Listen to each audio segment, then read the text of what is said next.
Hi, fourth graders. This is lesson 14 today, and the big focus is on problem solving, but we will also get with rounding, and we're going to be making our first bar graph for the year. So I'll walk you through that, and we'll see if we can make an accurate bar graph.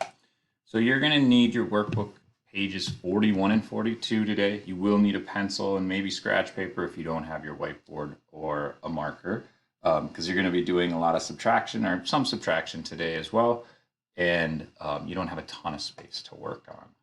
All right, so let's begin with our first opening paragraph on page 41. It says, make a bar graph. Bridges are structures that are built to get over obstacles like water, a valley, or roads. Bridges can be made of concrete, steel, or even tree roots. Engineers and designers do a lot of math to be sure a bridge will stand up to its use and the forces of nature that affect it. So below that, we have a chart with some information. Okay. And we know all of the title of this chart is lengths of bridges.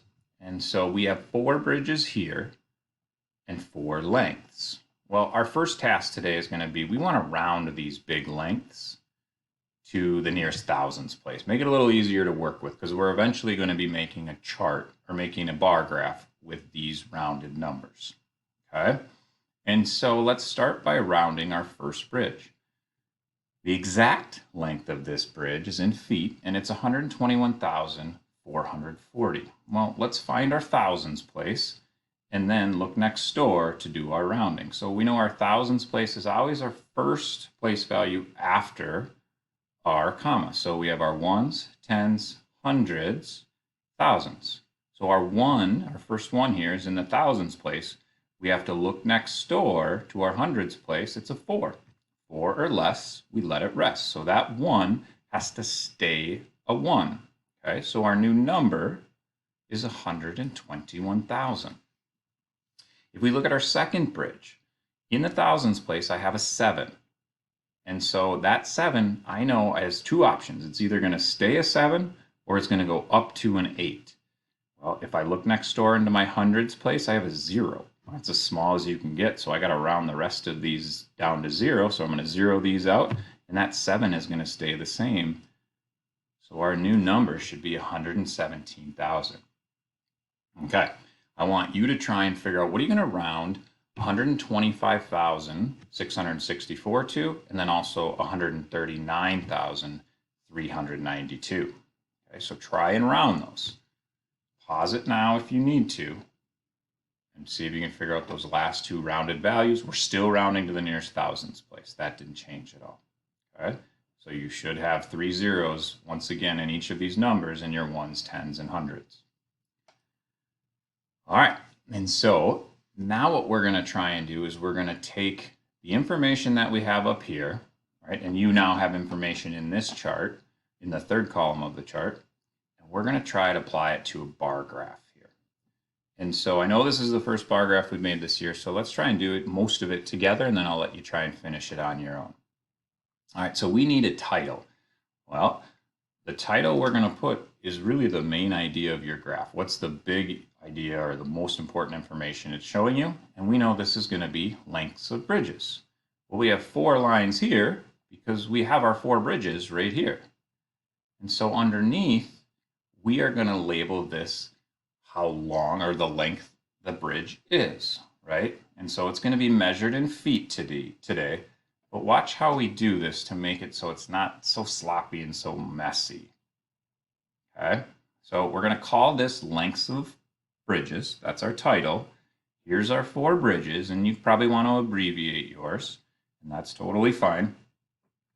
And then we have underneath length of bridge. But notice we have feet times 1,000. And so we know our smallest bridge is going to be about 117,000 feet. And so we got to figure out how to fit all 4 of our bridges in this chart.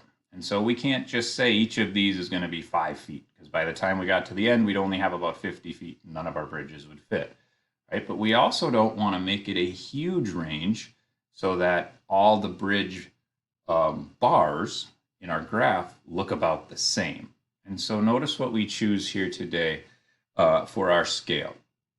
We said this is not 110, it's really times 1,000. So that's just an easy, clean way of writing 110,000, 115,000, 120,000, right? And so each of our jumps here from one line to the next has got to stay the same. That's what we call our scale. So our scale is 5,000 feet for each line. The rule is they always have to stay the same, right? That's a consistent value, except here. This little break in the graph means, yes, we start at 0, but our first jump doesn't have to follow our rule of 5,000. We get to break the rule there. And then as soon as we start with our first value of 110,000, then we follow the rule of going up by 5,000 each time.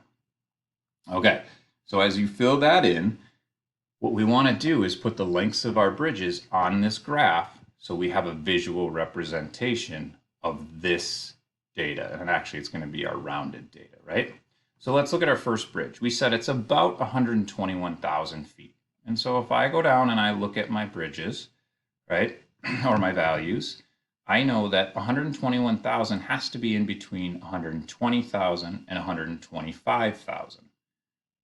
Well, 121,000 is just a little bit more than 120,000. So I'm going to click on this value right about here, just beyond 120,000 is going to represent 121,000. And notice what they did. They didn't put a dot there. They didn't just draw a line out here. They drew a line at the end and connected it to make a large rectangle. So it was very clear of how long that bridge is. Excuse me. Now, the second one, we have about 117,000 feet.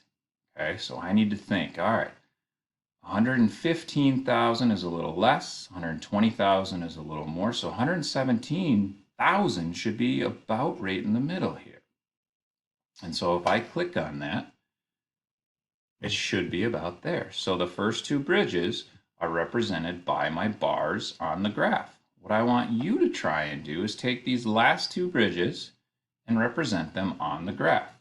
If you need to pause it now, go ahead and do that and see if you can figure out, use your rounded values to get these two bridges represented on our graph.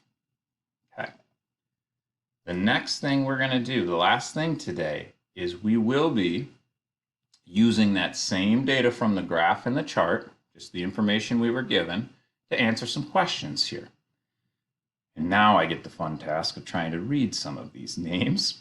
All right, but we're on page 42, and we're going to use the data, the information on page 41. So you're going to be going back and forth a little bit. So we say, how much longer, we're on number 2 now. It says, how much longer is the Lake Pontchartrain Causeway than the Hangzhou Bay Bridge? And I'm sure I nailed it, but let's go back and look. So we got to go back and find out how long each of these bridges are. So our longest bridge is about 125,664, and our other bridge, our shorter bridge of the two, is 117,057. So I got to find the difference. I got to take my longest and subtract the shortest. So look at the equation that I set up. So what you're going to be doing is taking your longer value, 125,664, and you need to subtract the shorter bridge, and that's going to tell you how much longer the Lake Pontchartrain Causeway is than the Hangzhou Bay Bridge. Okay. Now, you have a little bit of space to work over here, but probably not enough. This is why I was saying at the beginning, you might need your scratch paper, or you might need your whiteboard as well. Okay. And so our last, what do we have? 3 more questions. I'm just going to read them. I'm going to let you figure that out. I'm not going to do the work for you. We're going to read the last 3 just so you know what they're asking you. What is the difference in length between the longest bridge and the shortest bridge listed in the table? So once again, you'd have to go back. Where's my longest value and where's my shortest? And you'd have to subtract again. And then the fourth one, Liang's goal is to ride over the Hangzhou Bay Bridge in the Jiuzhou Bay Bridge and the Jiuzhou Bay Bridge. Tanya wants to ride over the Lake Pontchartrain Causeway and the Manchac Swamp Bridge. Who, who will travel the greater distance on the bridges? How many more feet will he or she travel? Okay, so think about that total distance. Which person, Liang or Tanya, is going to travel further? Okay, and then the second part of it, how many more feet will they travel? So there's two parts to that question, okay? So use the data from page 41 to answer that one. Our last one. The Danyang Kunshan Grand Bridge in China is the longest bridge over land and water in the world. It is 401,308 feet longer than the Jiuzhou Bay Bridge.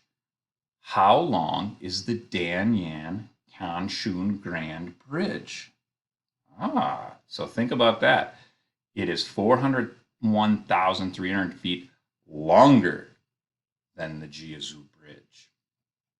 And so you got to go back to your chart. We know how long this bridge is. How long is our new bridge going to be? Okay, once again, probably got to do some of your work on the side.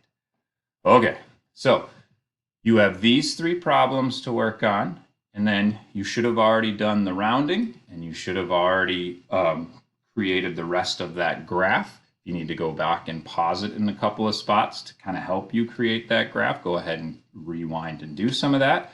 And then you're also going to have an assignment today in Think Central, homework 114, when you are done with the 2 workbook pages. Make sure you reach out to your teacher if you need any help at all. Good luck and have some fun creating your graphs.